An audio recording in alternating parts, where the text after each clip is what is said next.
Welcome to my channel, where we bring you stories of the unknown and the unexplained. In today's video, we bring you a chilling tale about a deserted village that was plagued by evil spirits. It's a story that will make you question the existence of the supernatural. Before we begin, don't forget to like, share, and subscribe to our channel. Hit that subscribe button now. Okay, let's begin. The curse of the village. I remember when I was a kid, I often heard stories about a deserted village. I remember there was a story about a young woman who died while she was waiting for her boyfriend to return from the war.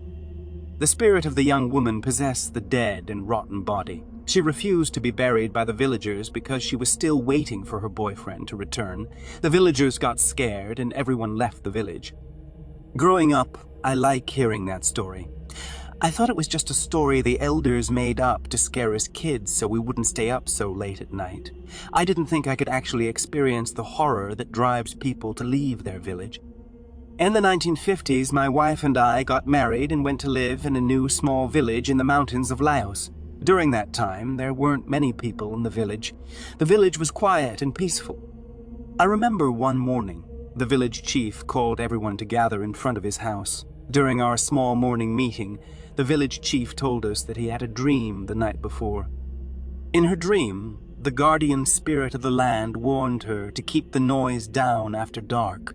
The guardian spirit said that there are evil spirits that arise during the night. We need to keep the noise down after dark to avoid attracting evil spirits to our village. All the villagers have agreed with the chief that we will do everything before sunset to avoid making too much noise at night. That became the rule of our town. It's always nice to be one of the first families to build a village. You can choose a good place to build your house. You have the option to choose a good land near the country to farm. After 4 years, more and more people start moving to our village. As our village grew and expanded, we forgot what the village chief said. As more and more people moved to our village, we were no longer afraid of the dark. Each of us broke the village rule. Children love to play and run around after dark when it's cooler outside. The elders love to play their bamboo pipe instruments and gather to tell stories at sunset. One morning, the village chief called everyone to his house for a meeting. He reminded everyone of the village rule. He said, "We've been in this village for almost 5 years. This village has a guardian spirit. The guardian spirit said we shouldn't make so much noise after dark. All of you can do whatever you want. But as the head of your village, I ask you to turn down the noise after dark to avoid attracting evil spirits to our village." Most of the villagers didn't listen and left the meeting. On that day, the villagers keep their children playing at sunset until it gets dark. The elders would gather outside to tell stories and play their musical instruments as usual. The next day, the village chief failed to wake up his youngest daughter. She seemed to have died peacefully in her sleep. His daughter was the first victim in our village. Some village elders blamed the village head and told him that his daughter died due to his big mouth. The village chief and his family held a 3-day funeral for his young daughter and buried her on the outskirts of the village. The villagers decided to mark that place as our village cemetery. After the funeral, the chief announced that he and his family were leaving the village. He told the villagers to choose someone to replace him as the village head. Subsequently, he and his family left the village. After the chief and his family left, a village elder became very ill. At night, he starts moaning as if he is in a lot of pain. A few days later, he died and was buried in the cemetery next to the chief's daughter's grave. The day after his burial, a boy from our village suddenly fell ill and died as well. As more and more villagers got sick and died, we started to notice that there are some strange cats hanging around the graveyard just outside our village. Every day before sunset, we would hear cats crying and meowing from where the cemetery is. Eventually, cats start coming to our town. These cats are very strange. They look like regular cats, but instead of having horizontal eyes, their eyes are vertical. When you look directly at these cats, they usually walk and run on all fours like normal cats.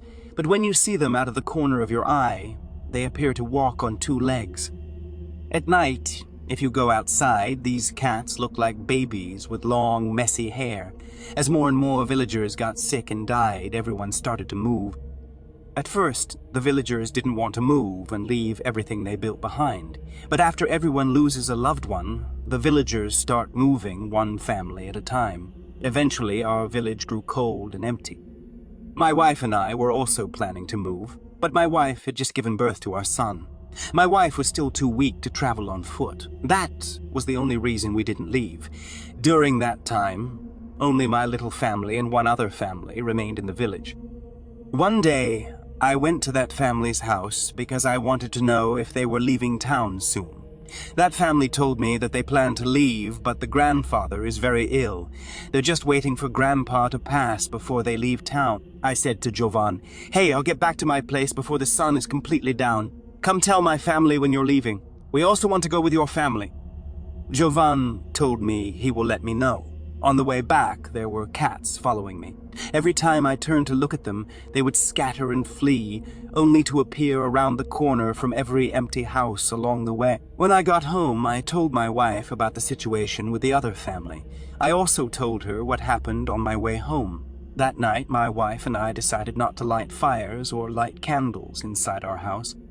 We don't want the cat or evil spirits to think we are home. Above all, we don't want our newborn to be taken away. That night, I was in bed but could not sleep. Around midnight, I heard as if there was a group of people whispering to each other outside our house.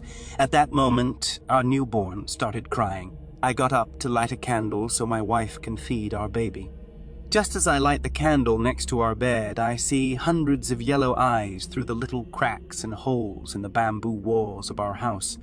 I can see some of those yellow eyes moving outside our house. So my wife and I listen as if some of those cats, or whatever they were, started getting on the roof of our house. I grab my rifle and aim it directly at the noise on our roof. I fired a shot. Pop! Immediately, the yellow eyes outside our house scattered everywhere, and then they all disappeared into the darkness. I stay up all night watching and making sure my family is okay. When the sun comes up, I fall asleep. I slept all day until late afternoon. When I woke up, I asked my wife, did Jovan come by today? My wife said, "No, nobody's coming today." I got up, opened the door, and went out. I looked around and saw little footprints around my house. Some of those tracks looked like cats. Some looked like footprints of small children. I went back inside and closed our door. Then I asked my wife how she is feeling. I want to know if she is strong enough to travel on foot. She said she feels stronger. I told my wife we were leaving town in the morning. That night, while my wife and I had dinner, our son slept in the guest bed next to our living room. All of a sudden, our son started crying hard. My wife told me to go and take our son to her. I got up and saw there was a purple hand from outside the bamboo wall of the house trying to grab our son. Whatever is outside our house has managed to slip its hand through a small gap in the bamboo wall to grab our son. I quickly grabbed the cutting knife by the fireplace. I ran to grab our son and snatched him from the purple hand. As I was pulling my son away, the hand managed to grab the small blanket that was still wrapped around my son. I jabbed the purple hand several times with the knife and managed to cut off 2 fingers before the purple hand popped out again.